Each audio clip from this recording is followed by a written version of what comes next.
बदलते भारत की शान।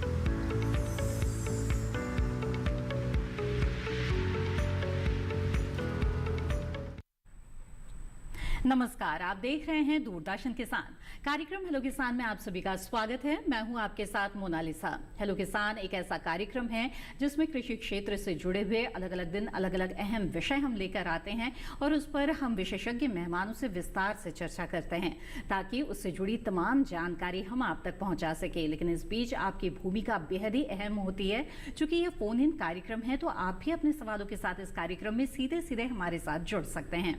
इसके अलावा व्हाट्सएप या ईमेल के माध्यम से या सोशल मीडिया के अलग अलग प्लेटफॉर्म से भी अगर आप हमारे साथ जुड़े हुए हैं तो भी आप अपने सवाल हम तक पहुंचा सकते हैं। तो आइए सबसे पहले आपको बता दें कि आज इस कार्यक्रम में हम किन विषयों पर बातचीत करेंगे।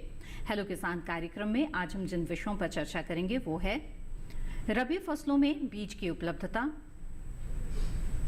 और साथ ही कृषि स्टार्टअप। तो इन दो महत्वपूर्ण विषयों पर इस कार्यक्रम में आज चर्चा की जाएगी। इस विषयों के बारे में अगर आप कोई सवाल पूछना चाहते हैं तो आप हमारे टोल फ्री नंबर पर कॉल कर सकते हैं। नोट कर लें हमारा टोल फ्री नंबर 1800-113060 और 1800-113061। टोल फ्री नंबर के जरिए कॉल करने के दौरान बस इस बात का ध्यान रखें कि सीधे सीधे फोन लाइन के जरिए बातचीत करें और टीवी की आवाज बंद रखें। इससे बातचीत में रुकावट नहीं आएगी। आगे बढ़ते हैं, बता दें व्हाट्सएप के जरिए भी आप अपना सवाल हमें भेज सकते हैं। व्हाट्सएप नंबर है 8800520717 और इसके अलावा ईमेल के जरिए अगर आप सवाल भेजना चाहते हैं तो नोट कर ले ईमेल आईडी है hellokisan2015@gmail.com। ईमेल या व्हाट्सएप के जरिए अगर आप सवाल भेज रहे हैं तो सवाल के साथ साथ अपना नाम और स्थान भी जरूर लिखें। हमारे सवालों के जवाब के लिए दो बेहद ही खास मेहमान हमारे साथ हैं। आइए आपका परिचय करा दें। हमारे साथ है डॉक्टर पंकज त्यागी, आप महाप्रबंधक हैं राष्ट्रीय बीज निगम पूसा नई दिल्ली में। बहुत बहुत स्वागत है आपका। साथ ही इस कार्यक्रम में इस वक्त हमारे साथ मौजूद हैं डॉक्टर विस्टर जोशी जो कि वैज्ञानिक है कृषि विज्ञान केंद्र जालौन उत्तर प्रदेश से। बहुत बहुत स्वागत है आपका। आइए बातचीत की शुरुआत करते हैं और रबी फसलों का समय आने ही वाला है और ऐसे में किसान इसकी तैयारी में जुट जाते हैं और इसमें जो सबसे महत्वपूर्ण आदान होता है कृषि में वो होता है बीज। तो आइए सबसे पहले इसी की बात कर लेते हैं। तो डॉक्टर त्यागी आपसे सबसे पहले हम समझना चाहेंगे कि अच्छे कृषि उत्पादन प्राप्त करने के लिहाज से अगर देखा जाए तो बीज की क्या महत्ता होती है?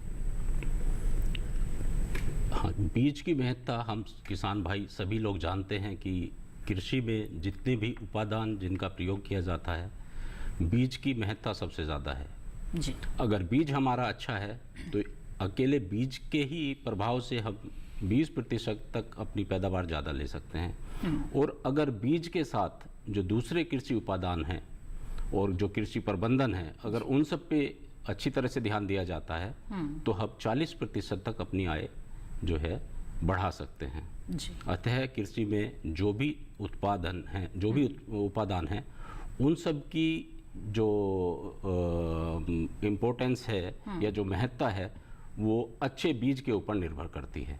तो बीज का अच्छा होना बहुत जरूरी है जी हाँ। तो अच्छी फसल चाहिए तो सबसे पहली बात है कि अच्छा बीज होना चाहिए। और अच्छे बीज की पहचान क्या हो, कहाँ से प्राप्त कर सकते हैं, राष्ट्रीय बीज निगम की इसमें क्या भूमिका होगी, इस पर हम विस्तार से बातचीत करेंगे आज के इस कार्यक्रम में। आइए उससे पहले नजर डाल लेते हैं इस रिपोर्ट पर।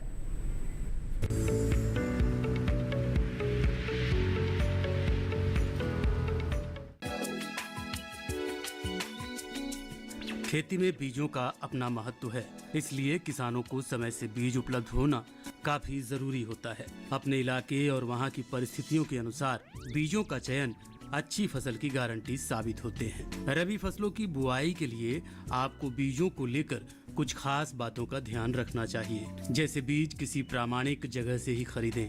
इस दिशा में राष्ट्रीय बीज निगम काफी सराहनीय काम कर रहा है। वर्तमान में ये अपने फार्मों और पंजीकृत बीज उत्पादकों के जरिए लगभग 78 फसलों की 567 किस्मों के प्रमाणित बीजों का उत्पादन कर रहा है, जिसमें मोटे अनाज, दलहन, तिलहन, चारा, रेशा, हरी खाद और सब्जियां शामिल हैं। देश भर में इसके 5 फार्म और लगभग 11,603 पंजीकृत बीज उत्पादक हैं, जो विभिन्न कृषि जलवायु परिस्थितियों में बीज उत्पादन का काम कर रहे हैं। राष्ट्रीय बीज निगम देश में किसानों की जरूरतों को पूरा करने के लिए गुणवत्ता वाले बीज उपलब्ध करा रहा है। किसान बीजों का चयन करने से पहले कुछ बातों का ध्यान रखें, क्योंकि अच्छी गुणवत्ता वाले बीज मजबूत और स्वस्थ फसलों की वृद्धि के लिए जरूरी हैं। बीजों की गुणवत्ता को सुनिश्चित करने के लिए बीज प्रमाणीकरण का प्रावधान भी है।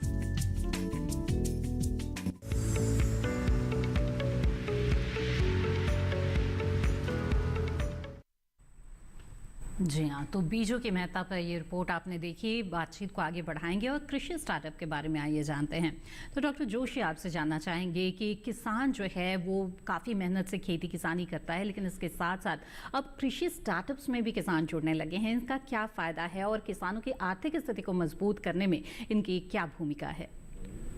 जी देखिए, आज़ादी के बाद से लेके अभी तक के अगर हम एग्रीकल्चर के अपने सफ़र को देखते हैं तो हमने जब शुरुआत की थी तो हमारी मेजॉरिटी ऑफ पॉपुलेशन जो थी, अधिकतम लोग जो थे वो कृषि से जुड़े हुए थे, और साथ साथ जो था हम जो थे सेल्फ सफिशिएंट भी नहीं थे फूड के मामले में। लेकिन समय के साथ साथ आज हमने एक सेल्फ सफिशिएंसी अचीव की है, लंबा समय तय किया, जिसमें आज हम जो है फूड सफिशिएंट हैं पूरी तरीके से, लेकिन आत्मनिर्भर है। बिल्कुल। लेकिन इसके साथ साथ एक चीज़ और है कि हमारा जो जीडीपी में कंट्रीब्यूशन है, अगर हम आज़ादी के टाइम पे देखेंगे तो वो हमारा मोर देन 50% था, और अगर आज हम देखते हैं तो 16% के आसपास हमारा जो है जीडीपी में कंट्रीब्यूशन है जी। तो ये दोनों चीज़ों को अगर हम पैरेलल रख के अगर हम देखें तो हमें एक चीज़ जो हमने इस बीच में खोई है वो है हमने अपने जो उत्पाद है उसकी वैल्यू को खोया है। तो उसका सबसे बड़ा कारण था कि एक क्वालिटी को हम उसको खोया है, एक उसको हम प्रॉपर तरीके से कमर्शियल नहीं कर पाए हैं जी। तो आज जो एग्री स्टार्टअप की हम बात कर रहे हैं तो ये जो है ये एक ऐसा चैनल है, ये एक एग्री बिजनेस का ऐसा रूप है जो हमें हमारे यूथ्स को इसमें कनेक्ट कर सकता है और हमारे उत्पाद की वैल्यू को कहीं ना कहीं बढ़ा सकता है और इंटरनेशनल मार्केट तक भी इसको ले जा सकता है। बिल्कुल। तो कृषि स्टार्टअप्स से कैसे आप जुड़ सकते हैं और कैसे इससे लाभ ले सकते हैं, इसके बारे में विस्तार से बातचीत करेंगे इस कार्यक्रम में। आइए उससे पहले नजर डाल लेते हैं इस रिपोर्ट पर।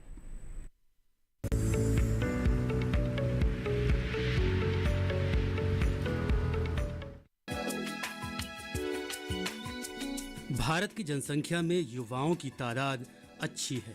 इन युवाओं के पास नए नए विचार हैं। इसी बात को ध्यान में रखते हुए युवाओं को खेती की ओर आकर्षित करने के साथ साथ खेती से रोजगार पैदा करने की जरूरत पर भी ध्यान दिया जा रहा है। खेती बाड़ी को उद्यमिता की ओर ले जाकर किसान और युवाओं को स्टार्टअप करने के लिए प्रोत्साहित किया जा रहा है। कृषि स्टार्टअप देश के युवाओं के लिए एक ऐसा मौका है जिसके जरिए वो खुद का काम शुरू करते हैं, खुद को आर्थिक रूप से आत्मनिर्भर बना सकते हैं। आमतौर पर माना जाता है कि स्टार्टअप अब सिर्फ सूचना प्रौद्योगिकी, मनोरंजन और इंजीनियरिंग आदि सेवाओं में ही किया जा सकता है, लेकिन कृषि के क्षेत्र में भी स्टार्टअप तेजी से कारोबार के मैदान में आ रहा है। कृषि क्षेत्र में आ रही नई नई तकनीकें भी एग्री स्टार्टअप्स को बढ़ावा देने में मददगार साबित हो रही हैं। देखा ये जा रहा है कि अब पढ़े लिखे युवा भी नए नए आइडिया के साथ कृषि क्षेत्र से जुड़े स्टार्टअप्स कर रहे हैं। कृषि उद्यमिता में नए आयामों को बढ़ावा देने और युवाओं को स्टार्टअप्स के लिए प्रोत्साहित करने के लिए सरकार की ओर से भी समय समय पर कई योजनाएं और कार्यक्रम चलाए जाते हैं, जिनके तहत युवाओं को प्रशिक्षण और आर्थिक सहायता भी दी जाती है।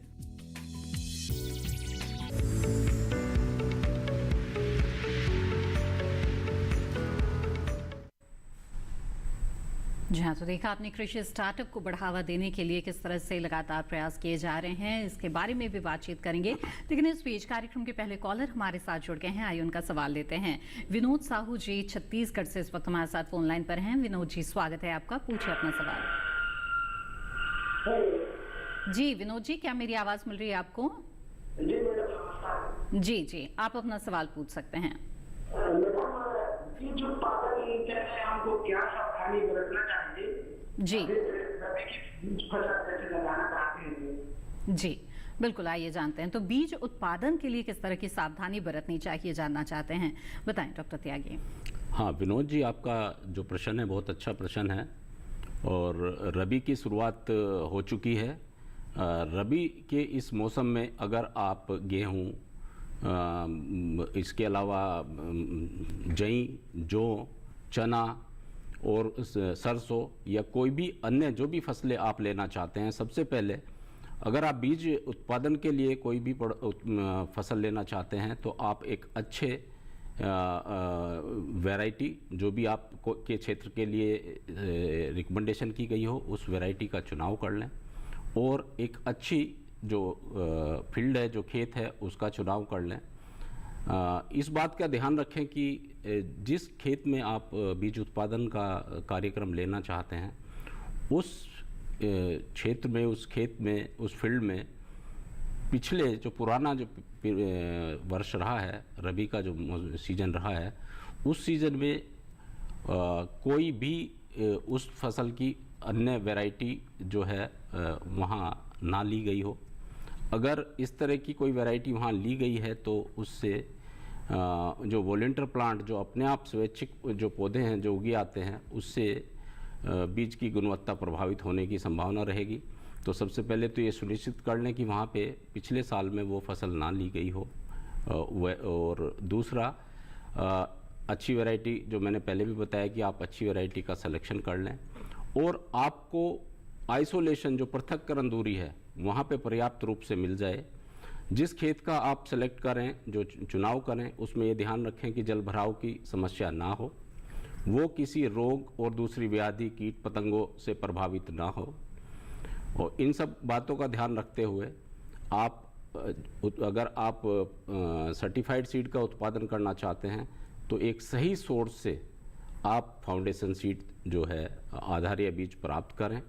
और जो बीज आप प्राप्त करें उसका बिल, उसका सोर्स और बिल लेते समय जो बहुत सारी सावधानी रखी जाती है, बीज खरीदते समय जो सावधानी रखनी है, जैसे आपने उसका जमाव, अंकुरन जो है, जर्मिनेशन, वो चेक करना है, प्योरिटी, भौतिक प्योरिटी, आनुवांशिक, जेनेटिकल, फिजिकल प्योरिटी, वो ध्यान में रखनी है। और जो उस प्रोग्राम का जो रजिस्ट्रेशन सर्टिफिकेशन एजेंसी, जो भी आपकी प्रमाणीकरण एजेंसी है, उसका समय से आप पंजीकरण कराएं। तो ये सारी बातें आपको ध्यान में रखनी है। बिल्कुल। तो विनोद जी, मुझे उम्मीद है कि आपके सवाल का जवाब मिल गया होगा। आगे बढ़ते हैं, अगले कॉलर का रुख करते हैं। इस वक्त कप्तान सिंह जी अंबाला हरियाणा से हमारे साथ फोन लाइन पर हैं। कप्तान सिंह जी, स्वागत है आपका, बताइए क्या जानना चाहते हैं। नमस्कार मैम। जी नमस्कार, बताएं। मैम, अब मैं बालाजी से बात कर रहा हूँ जी। हमारे यहाँ गेहूँ की कौन सी वैरायटी सबसे बढ़िया रहेगी? गेहूं की वैरायटी? हाँ जी। जी, आइए जानते हैं। तो गेहूं की कौन सी वैरायटी, कौन सी किस्म अच्छी रहेगी, जी बताएं। हाँ कप्तान जी, आपका जो क्षेत्र है गेहूं के दृष्टिकोण से बहुत ही मुख्य क्षेत्र है। अंबाला में बीज इसका गेहूं का काफ़ी अच्छा रकबा है और उत्पादकता भी अंबाला की अच्छी है। जी। आपके लिए बहुत सारी वैरायटी जो मैं बताऊंगा वहाँ के लिए हो सकती हैं। नई जो वैरायटी हैं, जो अभी जो पिछले कुछ ही सालों में जो रिलीज़ हुई हैं, उनके बारे में अगर मैं आपसे बताऊं तो DBW 327, DBW 370, DBW 371, DBW 372 और हरियाणा कृषि विश्वविद्यालय की वैरायटी WH 1270, पंजाब कृषि विश्वविद्यालय से जो अभी एक वैरायटी निकली है PBW 826, ये प्रमुख वैरायटी हैं जो आपके क्षेत्र के लिए हैं और इनकी उत्पादकता भी बहुत अच्छी है। इसके अलावा और भी दूसरी वैरायटी जो DBW 222, 303, 187 जो बायो फोर्टिफाइड वैरायटी भी है, ये सारी वैरायटी वहाँ पे आपके यहाँ ली जा सकती हैं। जी बिल्कुल। तो कप्तान सिंह जी, जाना आपने कि गेहूं की कौन कौन सी अच्छी किस्में हैं जिनका चुनाव आप अपने क्षेत्र के लिए कर सकते हैं। आइए अब आगे बढ़ते हैं और डॉक्टर जोशी, आपसे जानना चाहेंगे कि हमारे देश में जो किसान है वो बस खेती किसानी तक ही महदूद न रह जाए, बल्कि वो अब व्यवसाय उद्यमी बने।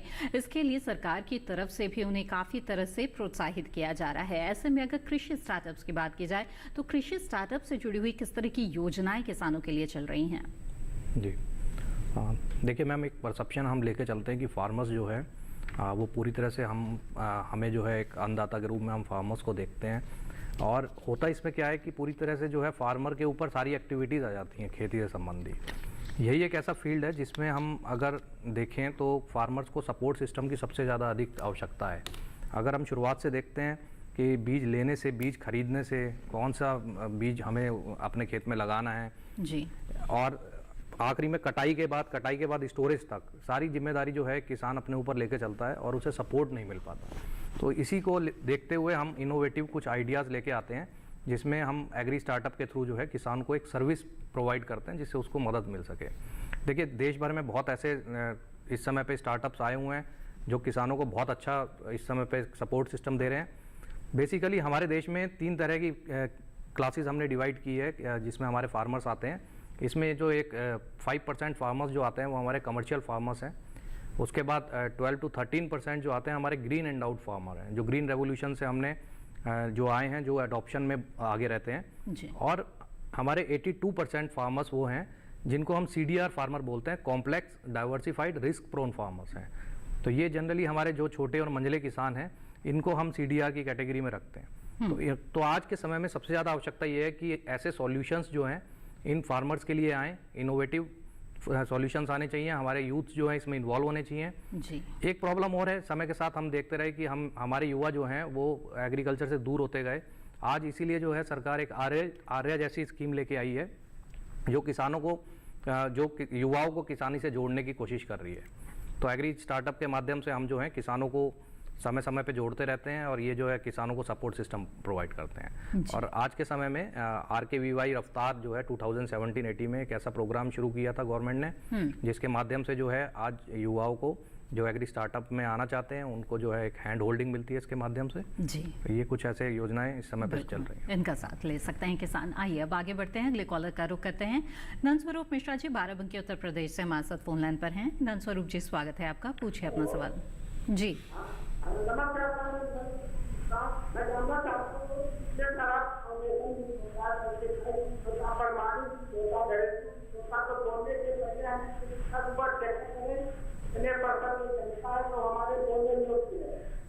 जी, तो बीज बोने योग्य है या नहीं ये किसान कैसे जान सकते हैं, ये आप जानना चाहते हैं। तो गुणवत्ता की जांच कैसे हो, जी बताएं डॉक्टर त्यागी। हाँ मिश्रा जी, आप जब कभी भी बीज खरीदते हैं तो बीज खरीदते समय ये ध्यान रखें कि वो प्रमाणित बीज हो और जो उस पे संस्था का जो प्रमाणीकरण संस्था है उसका टैग लगा होगा और जो उत्पादक संस्था है उसका एक लेबल भी लगा होगा। आप उस पे देखेंगे कि उस पे उसकी वैधता लिखी होती है, वैलिडिटी लिखी होती है कि वो बीज कब तक मान्य है, उसका क्या जमाव प्रतिशत है, उसकी भौतिक और आनुवांशिक शुद्धता कितनी है। तो ये सारे जो पैरामीटर जो लिखे जाते हैं उसके आधार पे ही आप जो है बीज खरीदें। बीज खरीदते समय जैसे मैंने पहले भी कहा, बीज का जो है बिल ज़रूर ले लें, कैश मेमो ज़रूर ले लें और उस पे जो लोट नंबर अवश्य लिखा हो। ये जो बीज जो प्रमाणित बीज हैं वो सभी लैब में टेस्ट होने के बाद ही किसान को जाते हैं और जो टैग जो जारी किया जाता है वो तभी जारी किया जाता है जब बीज उन सभी मानकों पे खरा उतरता है।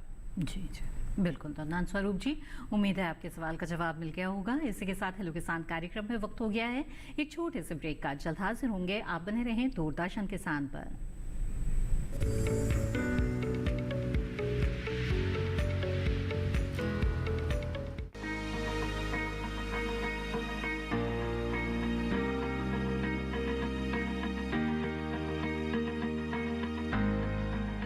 घर के बगिया में छिपा है सेहत का खजाना।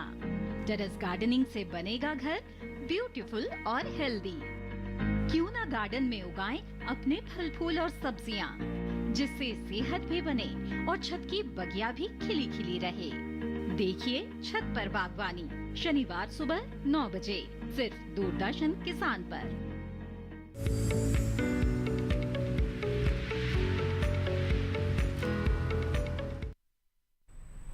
ब्रेक के बाद आप सभी का फिर से स्वागत है। आप देख रहे हैं कार्यक्रम हेलो किसान। इस कार्यक्रम में आज हम रबी फसलों में बीज उपलब्धता और कृषि स्टार्टअप के विषय पर बातचीत कर रहे हैं।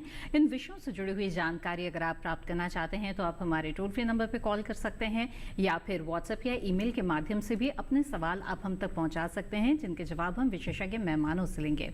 बातचीत को यहाँ पर आगे बढ़ाएंगे, लेकिन इस बीच हमारे साथ एक कॉलर जुड़ गए हैं, उनका सवाल पहले ले लेते हैं। जी नमस्कार, स्वागत है आपका। बताएं अपना नाम। चलिए, योगेश पटेल जी खंडवा मध्य प्रदेश से हमारे साथ फोन लाइन पर हैं। योगेश जी पूछिए अपना सवाल। हेलो योगेश जी, मेरी आवाज मिल रही है आपको? जी जी, आप अपना सवाल पूछ सकते हैं, बताएं।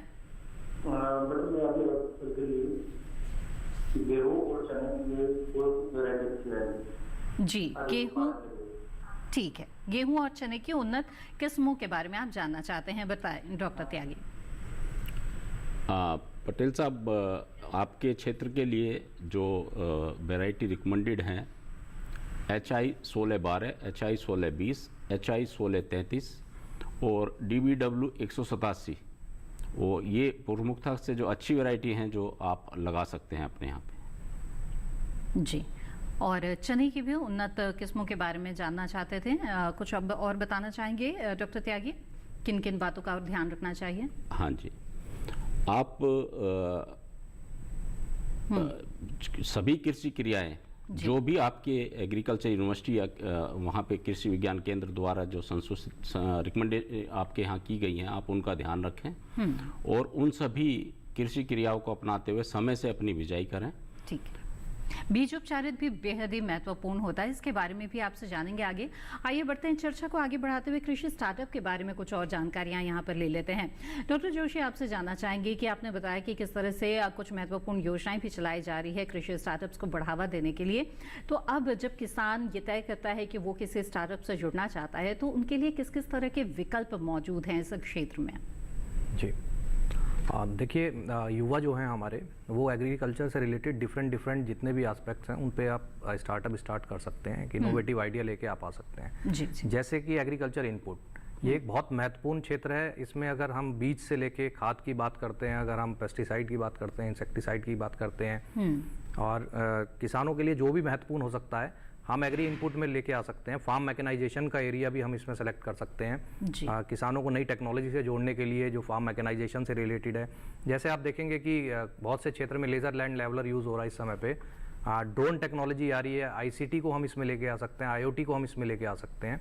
इसके साथ साथ जो है अगर हम आगे बढ़ते हैं तो पोस्ट हार्वेस्ट टेक्नोलॉजीज़ को, आज समय जो है वो वैल्यू एडिशन का है। आज हमारी जो उत्पाद है उसकी मांग बाहर तक है, तो उसमें हमें कहीं ना कहीं वैल्यू एडिशन लेके आना पड़ेगा अपने उत्पाद में। तो पोस्ट हार्वेस्ट गुड टेक्नोलॉजीज़ को और वैल्यू एडिशन को हम इसमें इन्वॉल्व कर सकते हैं। पोस्ट हार्वेस्टिंग के बाद जो है हम लोग डेयरी में, गवर्नमेंट ने इस बार अपने बजट पे स्पेशल फोकस किया डेयरी पे, एनिमल हस्बेंड्री पे, फिशरीज़ पे। तो ये कुछ ऐसे एरियाज़ हैं जिसमें युवा जो हैं अपनी नई सोच के साथ नए सॉल्यूशन हमारे किसानों को प्रोवाइड कर सकते हैं। बिल्कुल। तो जैसे उनको सॉल्यूशन मिलेगा तो हमारे किसान डेफिनेटली स्टार्टअप से जुड़ेंगे और उन तकनीक को अपनाने में उनको कोई हिचकिचाहट नहीं रहेगी। बिल्कुल। तो बहुत सारे विकल्प है किसानों के पास जिनसे वो जुड़ सकते हैं कृषि स्टार्टअप के लिए। आइए अब आगे बढ़ते हैं और अगले कॉलर का रुख करते हैं। इस वक्त हमारे साथ मुकेश अवस्थी जी शाहजहाँपुर से जुड़े हुए हैं फोन लाइन पर। मुकेश जी, स्वागत है आपका, पूछिए अपना सवाल। माफ कीजिएगा, शाहजहाँपुर उत्तर प्रदेश से हैं जी। मुकेश जी बताइए, क्या जानना चाहते हैं? हम ये जानना चाहते हैं कि चलने के बाद जो खेती तैयारी होती है वो डालते हैं, इसके बाद आखिर में जब डेट का कौन सा माना चाहिए? जी मुकेश जी, आपकी आवाज हमें बहुत साफ साफ नहीं मिल पा रही है, अगर आप फिर से अपना सवाल दोहरा सकें, धीरे धीरे बताएं। जी हम ये जानना चाह रहे हैं मैडम जी कि जो डेयरी डालते हैं गन्ने वाली गन्ना पर जी जी उसके बाद कौन सा बीज बोया जाएगा? अच्छा, गन्ने के बाद कौन सी फसल ले सकते हैं? अच्छा, लेट वैरायटी की। बताएं डॉक्टर त्यागी, क्या सुझाव देना चाहेंगे? हाँ,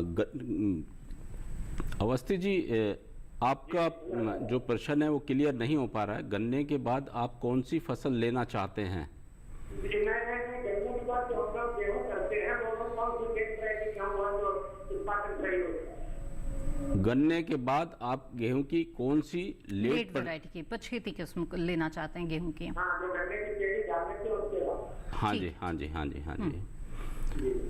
गन्ने की जो फसल है, आप उसके बाद जो लेट फसल आप खासकर अगर आपके यहाँ पे कुछ एरिया जो है ऊसर भूमि का बहुत बड़ा एरिया आपके जो है राज्य क्षेत्र में है, ठीक है, तो आपके पास जो पुरानी वैरायटी पहले 305 आती थी के 305, अभी 306 भी है।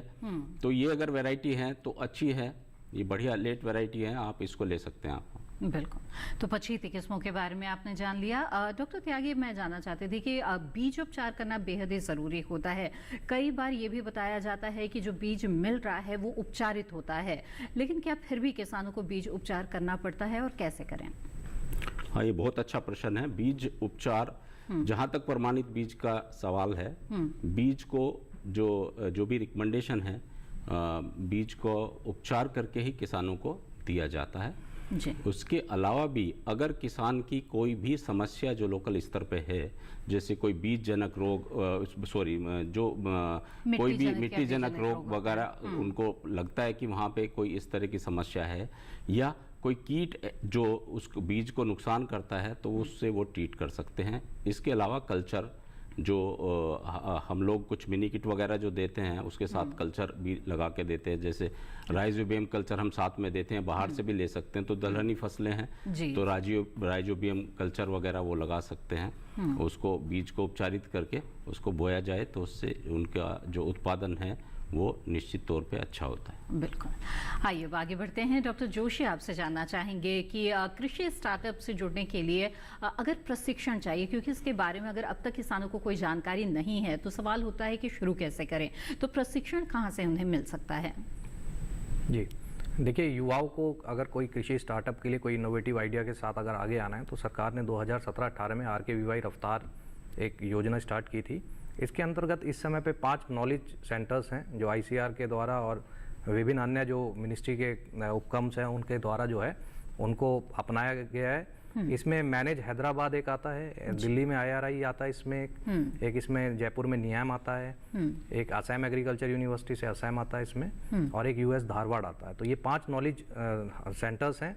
इसके अलावा 24 जो हैं वो इस समय रीजनल सेंटर्स हैं इसमें जी। तो बेसिकली इनका जो सपोर्ट सिस्टम रहता है वो डिफरेंट डायमेंशंस पे रहता है। जैसे कैपेसिटी बिल्डिंग पे ये सपोर्ट करते हैं जो एक नए आइडिया के साथ आते हैं, इसमें आना चाहते हैं। ठीक है। साथ में फंडिंग सपोर्ट भी इनका रहता है। अच्छा। जिसमें प्री सपोर्ट रहता है, जिसमें प्री सीड जिसको बोलते हैं, उसमें 5 लाख तक का इनमें प्रावधान है, ग्रांट इन एड है। और अगर आप उसके बाद जाते हैं तो उसमें जो सीड स्टेज रहती है उसमें 25 लाख का जो है ग्रांट इन एड है इसमें। इसके अलावा जो है आपको मार्केटिंग लिंकेजेस में, नेटवर्किंग में IPR फैसिलिटेशंस देते हैं, और अदर फैसिलिटेशंस जो रिक्वायर्ड रहते हैं RKVY रफ्तार में वो समय समय में मिलते हैं। कैपेसिटी बिल्डिंग इज मेजर इसमें जो रहता है। तो इसमें जो है जो स्टार्टअप में आना चाहते हैं उनको एक हैंड होल्डिंग मिलती है और उनको capacity building time to time उसमें मिलती रहती है। बिल्कुल। आइए अब आगे बढ़ते हैं और हमारे कुछ दर्शक व्हाट्सएप के जरिए भी अपना सवाल हम तक पहुंचा रहे हैं, तो ऐसा ही सवाल यहाँ पर कार्यक्रम में लेते हैं। ममता साहू जी ने कवर्धा छत्तीसगढ़ से सवाल भेजा है, जानना चाहती हैं कि बीज उत्पादन प्रमाणीकरण कैसे कराएं, क्या प्रक्रिया है और किस संस्था में आवेदन देना है? जी डॉक्टर त्यागी बताएं। जी, बीज प्रमाणीकरण के लिए जो अलग अलग संस्थाएं हैं जो बीज का उत्पादन करती हैं, मैं अपने राष्ट्रीय बीज निगम का आपको मैं पूरी प्रक्रिया बताता हूं कि अगर कोई भी किसान हमारे बीज उत्पादन कार्यक्रम से जुड़ना चाहता है तो हमारा जो एरिया ऑफिस है या जो हमारे अलग अलग राज्यों में जो हमारा क्षेत्रीय कार्यालय है, रीजनल ऑफिस है, वहाँ वो संपर्क कर सकते हैं।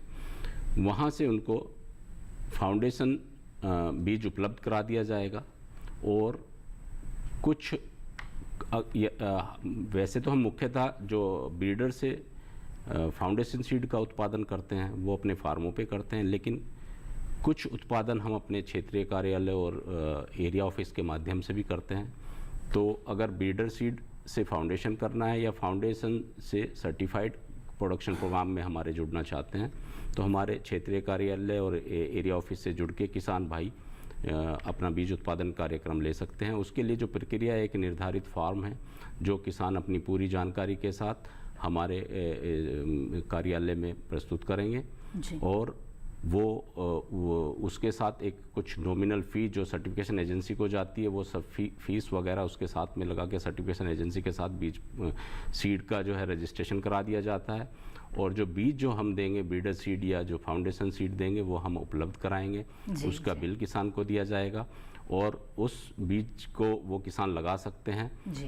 बीज लगाने के लिए मैंने पहले भी बताया कि बहुत सारी सावधानी हमें देखनी पड़ेंगी। ठीक है। हमें बीज का चुनाव जो हम सर्टिफाइड बीज, तो इन सावधानियों के बारे में आगे हम विस्तार से बात करेंगे, लेकिन ममता जी, उम्मीद है कि आपने जान लिया होगा कि बीज उत्पादन प्रमाणीकरण के लिए आपको किस तरह की प्रक्रिया अपनानी होगी।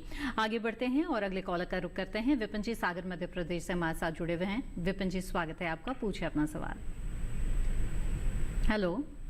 हाँ जी मैम, नमस्कार। जी नमस्कार विपिन जी, बताएं क्या जानना चाहते हैं। जी मैम, मेरा सवाल ये था कि हमारे यहाँ उड़द की कटाई हो चुकी है अभी फिलहाल में। ठीक है। तो रबी के मौसम में बुआई करना चाहते हैं। अभी तो हालांकि जल्दी हो जाएगा, लेकिन खेतों में नमी है, क्या बिना सिंचाई किए हुए कोई दलहनी फसल बो सकते हैं और कब तक बो सकते हैं, इसके बारे में जानना था। जी डॉक्टर त्यागी। हाँ जी विपिन जी, अभी आप लेंटिल का उत्पादन ले सकते हैं। लेंटिल की बहुत अच्छी अच्छी वैरायटी हैं जिनका आप उत्पादन ले सकते हैं। और जो आपका जो रेजिडुअल मॉइस्चर है, जो अभी खेत में जो नमी है, उसका पूरा उपयोग कर सकते हैं। तो आप अभी लेंटिल का प्रोडक्शन अभी ले सकते हैं दलहनी फसलों में, या चने का भी आप जो है प्रोडक्शन ले सकते हैं। बिल्कुल। तो विपिन जी, आपके खेत की जो नमी है उसी का इस्तेमाल करते हुए आप चने की फसल ले सकते हैं, ऐसा सुझाव है डॉक्टर त्यागी का। उम्मीद है इस जानकारी से आपको लाभ होगा। इसी के साथ कार्यक्रम में वक्त हो गया है एक और छोटे से ब्रेक का। जल्द हाजिर होंगे, आप बने रहें दूरदर्शन किसान पर।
ब्रेक के बाद आप सभी का फिर से स्वागत है कार्यक्रम हेलो किसान में, जिसमें आज हम रबी फसलों में बीज उपलब्धता और कृषि स्टार्टअप के बारे में बातचीत कर रहे हैं।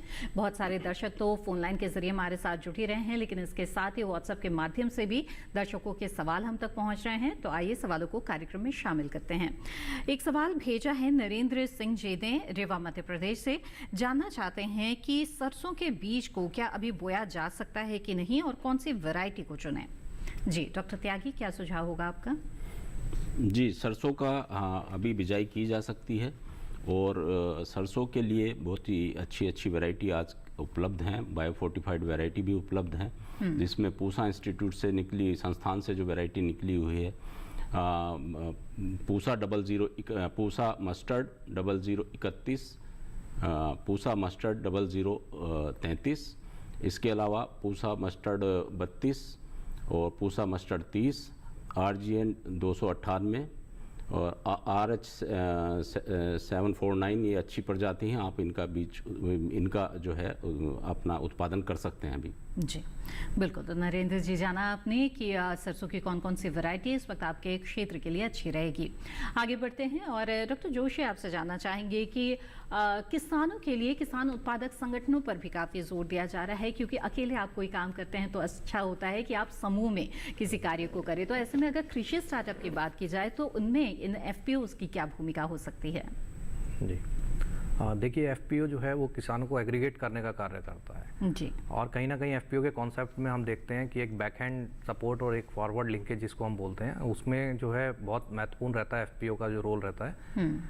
एग्री स्टार्टअप जो है वो एक इनोवेटिव आइडिया लेके आता है। सपोज हम एक एग्जांपल लेते हैं कि कोई एक पर्टिकुलर एग्रो इकोलॉजिकल जोन है जहाँ पे मटर की बहुत अच्छी खेती हो रही है, तो वहाँ पे हम एक एफपीओ डेवलप करते हैं जो हमें एक रॉ मटेरियल प्रोवाइड कर सकता है जी। अब एग्री स्टार्टअप का रोल्स यहाँ पे टू वे हो सकता है। एक तो ये कि जो फार्मर्स का ग्रुप है उसको उनकी जो प्रॉब्लम्स हैं उसको आइडेंटिफाई करके उसको एक सॉल्यूशन प्रोवाइड करना, प्लस उनका जो प्रोडक्ट है, जो उत्पाद है उनका, उस उत्पाद को वैल्यू एडिशन करके आगे ले जाना।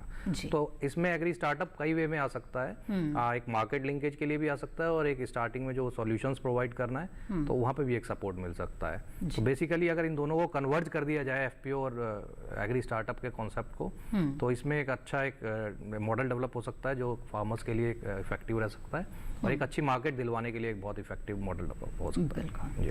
आइए अब आगे बढ़ते हैं और कुछ और सवालों को कार्यक्रम में शामिल करते हैं। सवाल भेजा है कैलाश प्रजापति जी ने और वो जानना चाहते हैं कि बीज खरीदते समय क्या क्या सावधानी रखनी चाहिए और अगर बीज खराब आ जाए तो कहाँ पर शिकायत करें।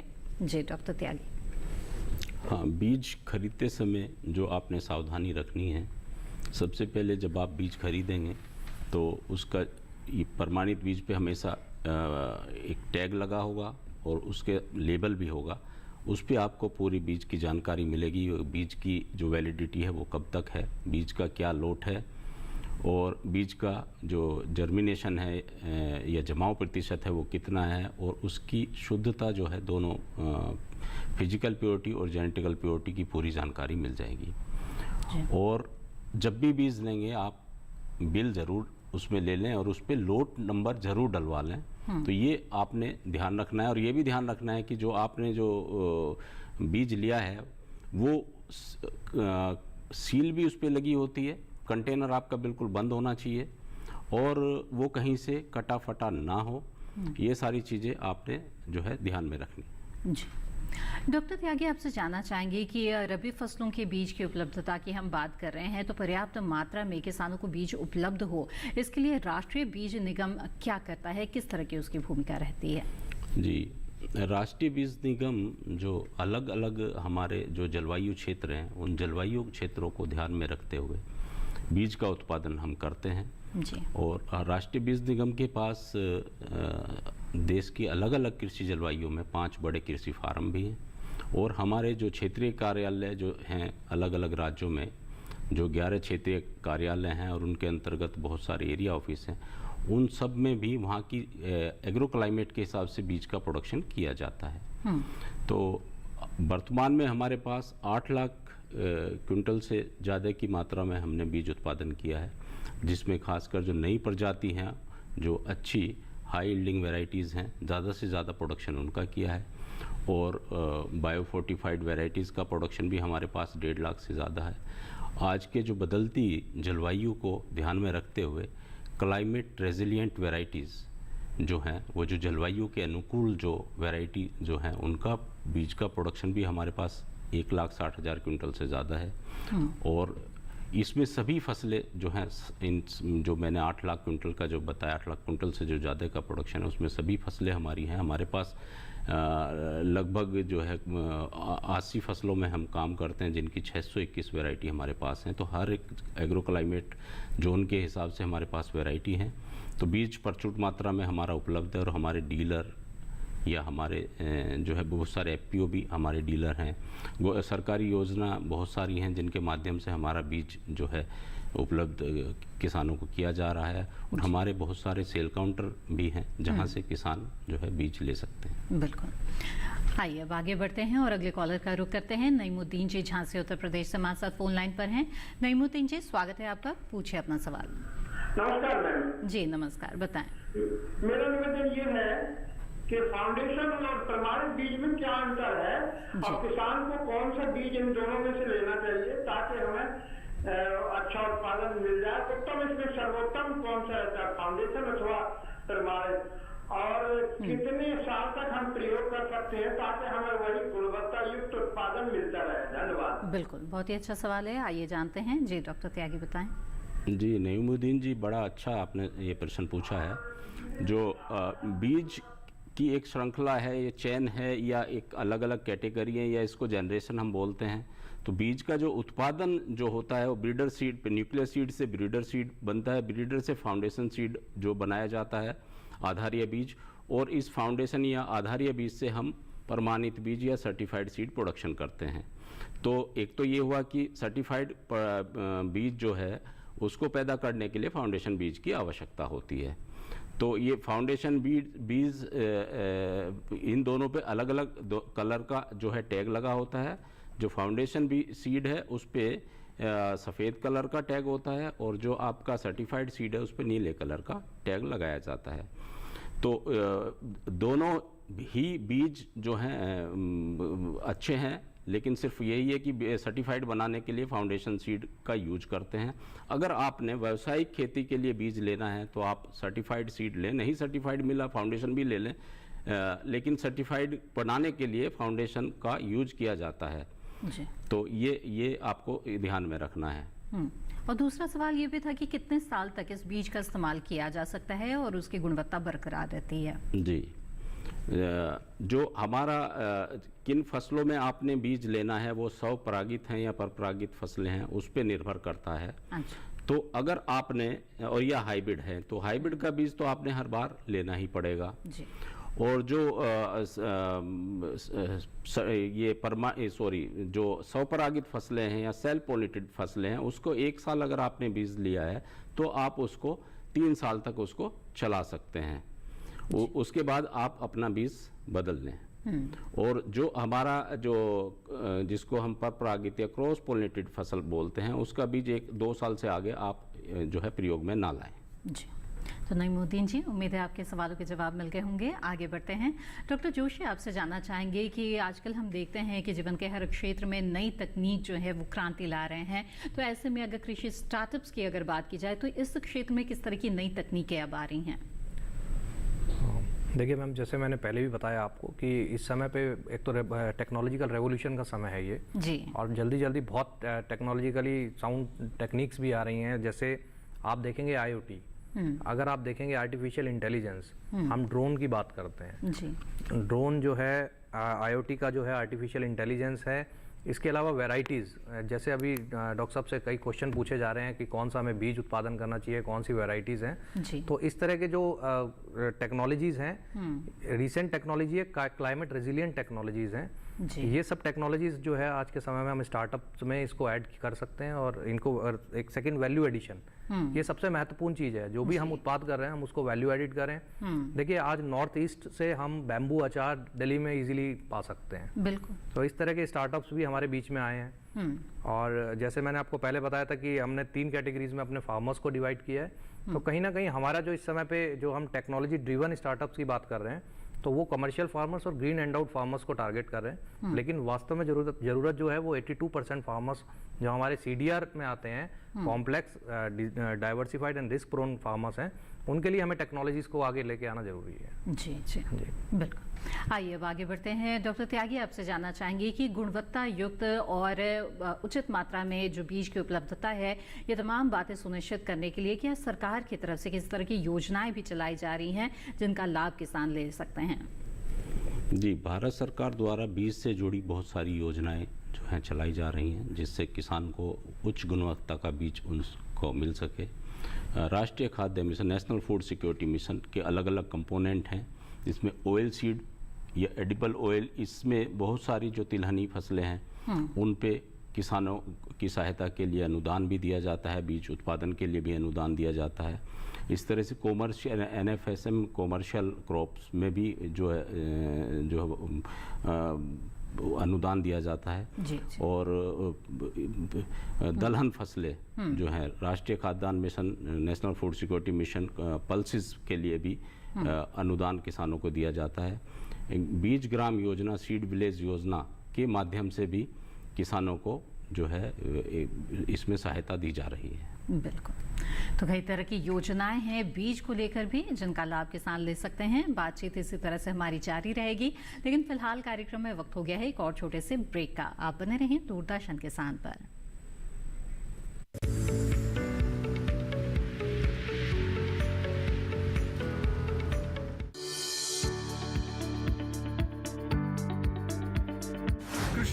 पशुपालन है एक दूसरे के पूरक।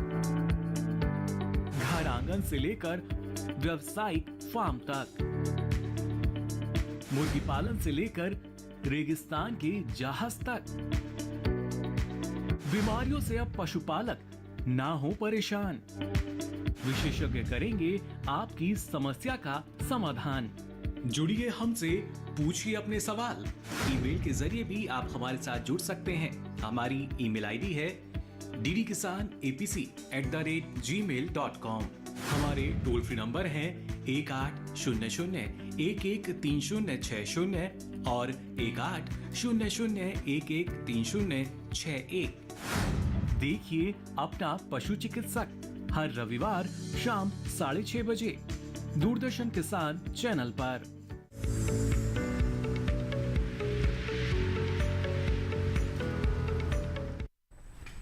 ब्रेक के बाद आप सभी का फिर से स्वागत है। आप देख रहे हैं कार्यक्रम हेलो किसान। इस वक्त हमारे साथ एक कॉलर जुड़े हुए हैं, आइए से उनका रुख करते हैं। राम अवतार जी इस वक्त उत्तर प्रदेश से हमारे साथ फोन लाइन पर हैं। राम अवतार जी स्वागत है आपका, पूछिए अपना सवाल। हेलो जी राम अवतार जी, आप अपना सवाल पूछ सकते हैं।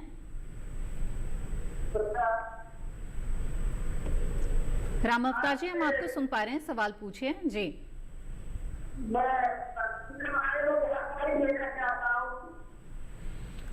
राम अवतार जी आपकी आवाज हमें साफ साफ नहीं मिल पा रही है, कृपया अपना सवाल दोहरा दीजिए। सरसों के बारे में जानकारी देना चाहता हूँ और गेहूं के बारे में। जी आइए जानते हैं, सरसों और गेहूं के बीज प्राप्त करना चाहते हैं। डॉक्टर त्यागी ऐसे में क्या सुझाव देंगे आप? हाँ राम अवतार जी, आप आगरा में हमारा एरिया ऑफिस है मथुरा रोड पे, वहाँ से गेहूं की उन्नत किस्में आपको उपलब्ध हो जाएंगी और सरसों की भी उन्नत किस्में हमारे यहाँ से आपको उपलब्ध हो जाएंगी।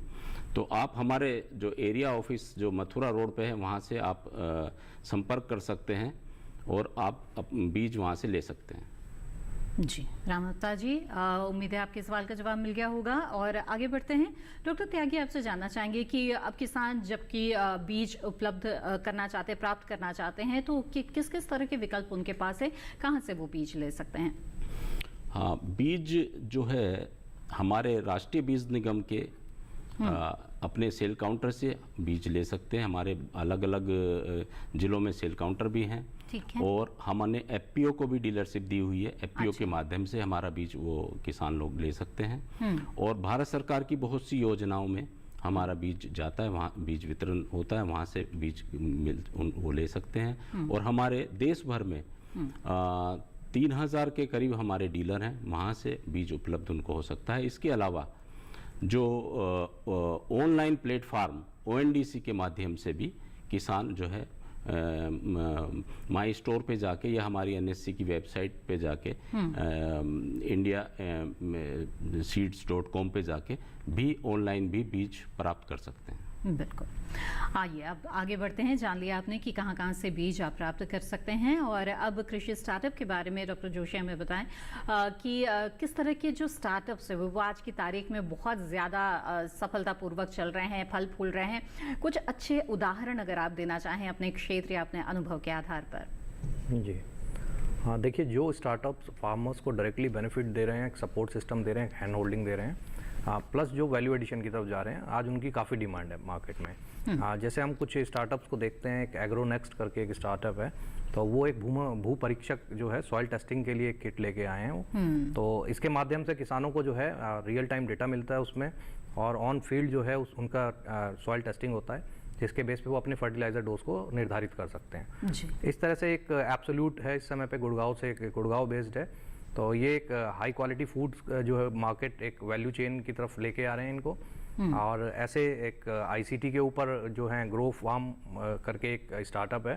तो डिफरेंट एस्पेक्ट पे जो है अलग अलग तरह के स्टार्टअप्स आ रहे हैं जो युवाओं के बीच में काफ़ी एनकरेजिंग है और जो है फार्मर्स को एक अच्छा सॉल्यूशन भी दे रहे हैं इस समय पे। यहाँ तक बहुत सारे NGO जो हैं वो भी स्टार्टअप स्टार्ट कर रहे हैं, नए एग्री बिजनेस की तरफ वो भी काफ़ी रुख कर रहे हैं। जैसे मैं एक उदाहरण देता हूँ कि एक बुंदेलखंड रीजन में परमार्थ NGO है, तो उनका एक जो यूथ है उनके फैमिली से रिलेटेड, तो वो सब जो है NGO के साथ साथ जो है वो इस समय पे स्टार्टअप्स में भी एंटर कर गए हैं और वैल्यू एडिशन की तरफ भी वो लोग जा रहे हैं, पोस्ट हार्वेस्टिंग की तरफ जा रहे हैं। तो ऐसे बहुत सारे उदाहरण हमारे बीच में ही हैं जो किसानों को सपोर्ट कर रहे हैं। जी। बिल्कुल, तो बहुत तरह के कृषि स्टार्टअप्स हैं जो आज फल फूल रहे हैं और इसके लिए सरकार की तरफ से भी लगातार उनको साथ भी मिल रहा है। तो ऐसे में जबकि हम बात कर रहे हैं डॉक्टर त्यागी की आज के जो युवा है उनके पास किस तरह से नौकरी पाने का नहीं बल्कि नौकरी देने का अवसर है, कई तरह के स्वरोजगार के विकल्प उनके पास है। तो ऐसे में चूंकि बीज उत्पादन से जुड़े हुए कई सवाल भी आए हैं, आपसे जानना चाहेंगे कि बीज उत्पादन और बीज वितरण जो व्यवसाय है उससे जुड़कर युवाओं के पास किस तरह की संभावनाएं रोजगार को लेकर हैं। हाँ, ग्रामीण युवक जो स्वरोजगार की तरफ अपना रुख कर रहे हैं वो हमारे राष्ट्रीय बीज निगम से जुड़ के बहुत कई तरह से लाभ ले सकते हैं। जैसे वो हमारे बीज उत्पादन कार्यक्रम से जुड़ सकते हैं। जी। बीज उत्पादन कार्यक्रम जो है हम किसान लोगों को direct as a registered grower भी हम उनको अपना सीड प्रोडक्शन प्रोग्राम देते हैं। और इसके अलावा अगर वो सामूहिक रूप से बीज उत्पादन करते हैं, एफपीओ बनाते हैं, उसके माध्यम से भी हम उनको बीज उत्पादन कार्यक्रम जो है किसानों को देते हैं। इसके अलावा जो किसान लोग या उनके परिवार के जो बेरोजगार लोग हैं जो हमसे बीज व्यवसाय से जुड़ना चाहते हैं वो हमारी डीलरशिप लेके भी अपना बीज का कारोबार शुरू कर सकते हैं। जी बिल्कुल। और डॉक्टर जोशी, अगर महिलाओं की बात न करें तो बातचीत अधूरी रह जाएगी। आधी आबादी और उनके आर्थिक स्थिति को मजबूत करने की भी यहाँ पर कई तरह से कोशिशें की जा रही है। तो ऐसे में कृषि स्टार्टअप्स में महिलाओं को कितने आप सक्रिय भूमिका में देख रहे हैं? ये बहुत ही महत्वपूर्ण आपने बात की। देखिए, महिलाओं का योगदान जो है अब हर फील्ड में बहुत आगे तक है। और कृषि की भी अगर हम बात करें तो देखा जाए तो पूरा लाइव स्टॉक जो है वो महिलाएं संभालती हैं हमारे देश में। इवन आप खेती में जितना काफ़ी हद तक जो काम होते हैं वो महिलाओं के द्वारा ही किया जाता है। स्टार्टअप्स की जैसे बात है तो आज के समय में स्टार्टअप जो हैं आप देखेंगे कि जो हमारे टेक्निकल जो लोग निकल के आ रहे हैं, IIT से आ रहे हैं, IIM से, मैनेजमेंट से आ रहे हैं, वो लोग स्टार्टअप की तरफ जा रहे हैं। और इसमें महिलाएं भी उतना ही आगे हैं जितना जो पुरुष हैं। जी। तो ऐसा कोई इसमें भेदभाव नहीं है कि नहीं महिलाएं नहीं कर सकती हैं ये चीज़ें। तो आपके पास एक अच्छा इनोवेटिव आइडिया होना चाहिए, आपके पास फार्मिंग कम्युनिटी के साथ जुड़ने का एक जज्बा होना चाहिए। तो ये बहुत महत्वपूर्ण है इसमें। जी। और इसके साथ ही यहाँ पर अगर मिलेट्स की यानी कि कदन मोटे अनाज की बात करेंगे तो तब भी बात अधूरी रह जाएगी, क्योंकि ये साल हम मोटे अनाज का मना रहे हैं। और खास तौर पे देखा है हमने कि किस तरह से कृषि स्टार्टअप जो एग्री स्टार्टअप्स मिलेट से जुड़े हुए बहुत तेजी से इस समय फल फूल रहे हैं। तो इसकी क्या वजह है? क्या इसके लिए ऐसा क्या समय आ गया है कि ये इस क्षेत्र से जुड़ना किसानों के लिए लाभदायक लग रहा है?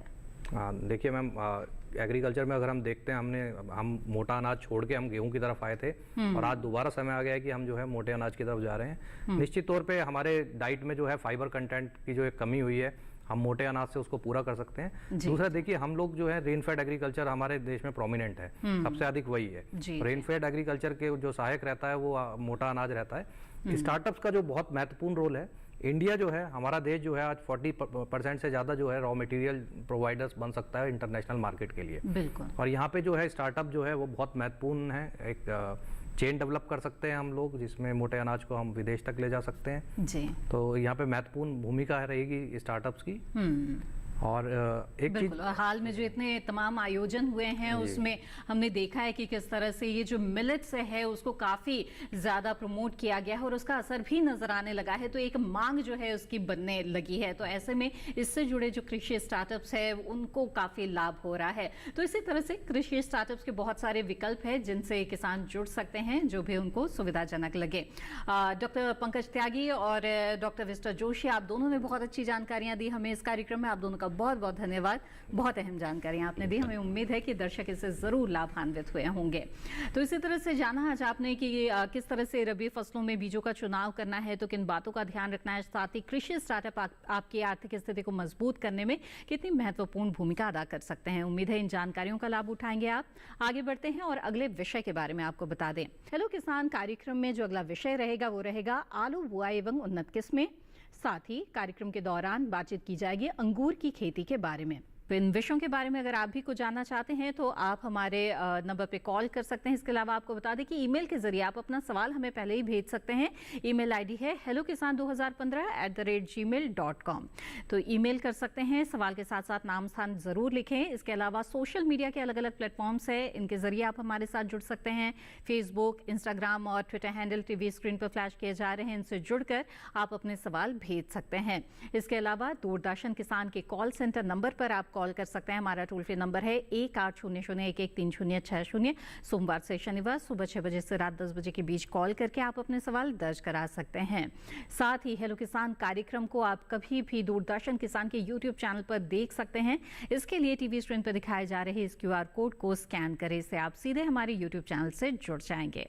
इसी के साथ हेलो किसान की आज की कड़ी में बस इतना ही। हमें दीजिए इजाजत, आप बने रहें दूरदर्शन किसान पर। नमस्कार।